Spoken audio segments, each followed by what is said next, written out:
Welcome to Seeing Art History. This ink-on-paper work is by the 19th century German artist, Caspar David Friedrich.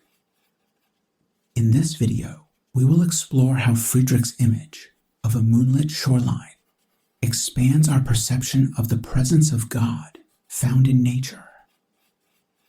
As you take a moment to look closely at this work, please like this video and subscribe to Seeing Art History. Friedrich was born in the town of Greifswald on the edge of the Baltic Sea. Throughout his career, the artist frequently visited this rocky coastline to contemplate the boundless panorama of the sea. One of Friedrich's favorite places of pilgrimage was the Island of Rügen. This image depicts a shoreline known as Witt Beach. We are looking toward Cape Arkona, and beyond that, into a seemingly infinite expanse. Taking advantage of his sepia material, Friedrich composed the sky as a slow but discernible gradation of light.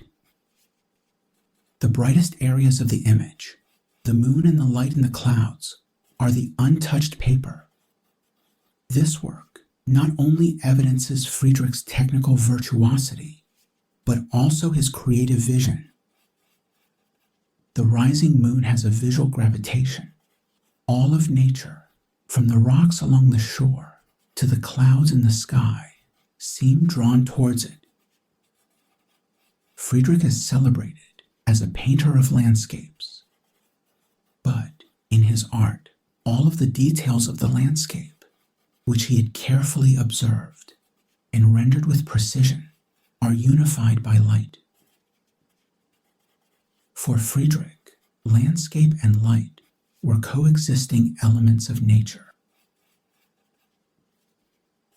Having identified Friedrich's motif, let's now examine his method. Friedrich's treatment of landscape and light visualize two different processes of seeing: observation and perception. Carefully observed on location, the landscape moves from left to right. The shoreline defines the space as foreground and background, and the trees establish scale. These are all aspects of nature that can be empirically observed with the eye. But the intensity of light that fills the image, from right to left, dissolves the visual clarity of this space. This light creates a sense of majesty and mystery that cannot be explained rationally. It can only be experienced spiritually. Friedrich called this method of seeing sacred intuition.